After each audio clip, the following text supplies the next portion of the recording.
Seguimos platicando con Daniel Torres de Morena, Francisco García del PRI, Alejandro Herrera del PT y Luis Enrique López de el Frente por México al Frente y Javier Mazoy. Me gustaría retomar el tema local. ¿Cómo sienten el interés de los jóvenes, de la gente de su vuelo, de su generación? El local no existe sin el nacional. Quiero tomar si estamos, pero la gente va a ir a votar en base a lo nacional. ¿Tú crees? Y se va a reflejar en lo local. Yo creo que quizá en los distritos, pero sí, no pero se conocen mucho. En general, si fuera una simple elección local, no tendría el nivel de participación que va a tener por lo nacional. Y el problema es que lo nacional va a arrastrar al local. Ese es mi punto de vista.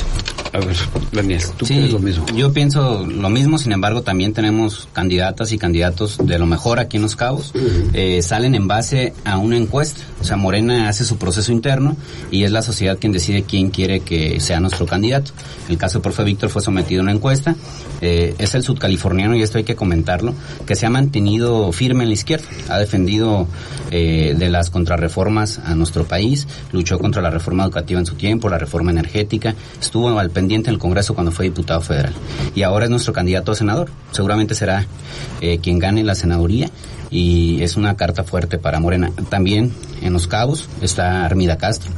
No le pueden criticar actos de corrupción, le van a inventar y le van a decir. Porque no la conocen. No, la conocen bien y la han conocido más en este tiempo. Te digo, Luis, que vamos muy bien, ha crecido muy bien Morena junto a nuestra candidata, y ese arrastre que comentaban ahorita se está reflejando porque no nada más Armida, sino todos nuestros candidatos a diputados locales también están siendo bien aceptados, pero también por nuestro proceso interno democrático que logró que las mejores mujeres y los mejores hombres fueran ahorita los candidatos de Morena. Yo puedo entender una cosa que dijiste en cuanto a la reforma energética. Es un punto de la izquierda toda la vida el tratar de que la rectoría del Estado sea la educativa. No la puedo entender. O sea, es ir contra la educativa, es ir contra lo principal que tiene este país. Es una reforma necesidad que es. Es que más que una reforma educativa fue una reforma laboral. O sea, le quitaron los derechos a los maestros. Pero a ver, se le daban plazas. No, por Dios. Sí. Ahí los maestros son los mejores. Ahora sí que aquí se vale arrancar la voz. Sí, le entraron por todo. Mi señora madre es maestra y lo vivo personalmente todos los días. ¿Cómo le puedes exigir al maestro resultados? ¿Cómo le puedes exigir más allá si no le das las herramientas necesarias para poder instruir y orientar a los niños? Pues mucha de la educación primero se tiene que dar en casa, y muchos padres de familia cometemos el error de juzgar a los maestros y echarles la culpa de la educación de nuestros hijos. Pero si el gobierno vemos escuelas en comunidades rurales sin pizarrones, sin plumones, o sea, ¿cómo vas a evaluar? Echarle la culpa al Baster Gordillo, que ahora anda con el que dices que es tu candidato, ¿eh? No anda con él, No anda con él. Por supuesto que sí, él lo reconoció. Él personalmente reconoció que acepta con simpatía al Baster Gordillo. A ella échale la culpa. Yo pienso que ¿tú no crees que la reforma es... Esa es una reforma laboral, no es educativa, porque no está pensada para mejorar. A lo mejor no es perfecta, pero yo creo que sí se avanzó. Se podría reformar, había aviadores, se heredaban las plazas. Como en las administraciones pero públicas. ¿Se puede heredar una plaza de maestro? No estoy de acuerdo, pero tampoco es justo que se les evalúe de una manera a los maestros.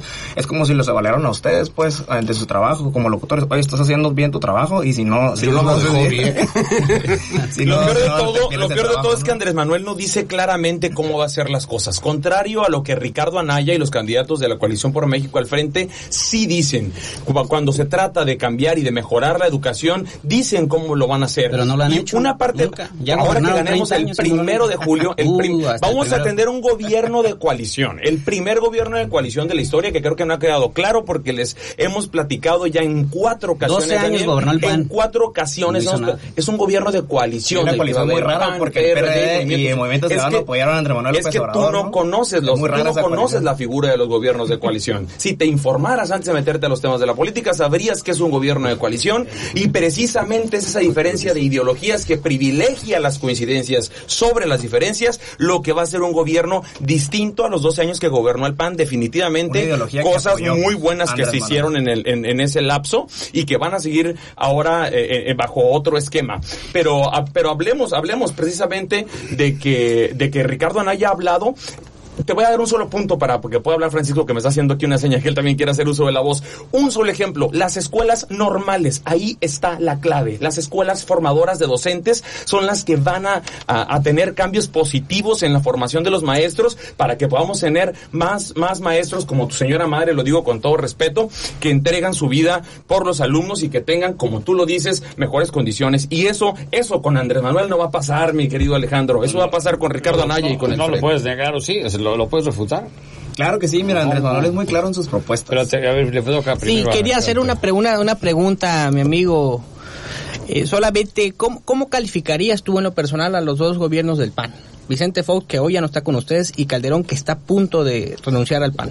Hicieron tantas cosas en sus gobiernos que la verdad son muy dignas de reconocerse. El sistema de salud pública pudo mejorarse durante este tiempo con la creación del Seguro Popular, cosa que el gobierno del PRI, el gobierno de Enrique Peña Nieto, el que yo no sé cómo puedes cargar los colores de un partido tan desgastado y de un gobierno que rechaza el 85% de la población, cosa que no supo hacer. Te voy a poner un solo ejemplo nada más de los muchos que hay. En el tema de las adicciones, el sexenio del 2006 al 2012, un gobierno humanista de Acción Nacional tuvo la prevención de las adicciones como uno de los grandes rubros de su gestión, ¿no? Mientras que por otro lado buscaba combatirse la delincuencia organizada. Tenemos un esquema con ahora con Ricardo Anaya en la presidencia de la República, ahora con el gobierno de coalición del Frente, se va a combatir al crimen organizado de manera frontal, con más inteligencia y con menos balas. Espérame, Francisco, que te voy a dar la propuesta. Te voy a dar la propuesta para que no digas que nada más vengo con retórica. ¿Qué pasó ahí? ¿Qué hizo tu gobierno? Durante el gobierno del 2006 a 2012, que encabezó el PAN, las adicciones se combatieron y se redujeron en adolescentes entre los 12 y los 17 años. No, porque mataron a los adictos, hasta en una tercera parte. ¿Qué pasó en el gobierno, en los primeros 5 años del gobierno del PRI? El consumo de drogas entre jóvenes entre los 12 y los 17 años aumentó en un 111%. Ya habían soltado el avispero también. Y en mujeres adolescentes, el consumo de drogas aumentó en un 204%. Fue tu gobierno el que no ha sabido hacer nada. Me da mucho... ahorita que hablabas del Seguro Popular que el PAN lo impulsó, hoy te quiero decir que porto con gran orgullo los colores de mi partido, porque el Instituto Mexicano del Seguro Social y el ISSSTE fueron creaciones hechas en gobiernos del PRI. Pues no había más. No, buen amigo. No se han modernizado. Un programa con 2 instituciones. Compáralo y proyectalo. Miren, con todo respeto a los dos, al del PRI y al del PAN, les voy a comentar un dato por el día de hoy. En 2012 México fue declarado, hoy es el Día de la Libertad de Expresión en México, y en 2012 México, felicidades a todos los periodistas, y yo agradezco que haya esta mesa, pero en 2012 México fue declarado como el lugar más peligroso para ejercer el periodismo en el gobierno de Calderón, terminando el gobierno de Calderón, y en 2018, hoy en día, México sigue siendo el lugar más peligroso para ejercer periodismo. Creo que fuera de Siria, ¿no?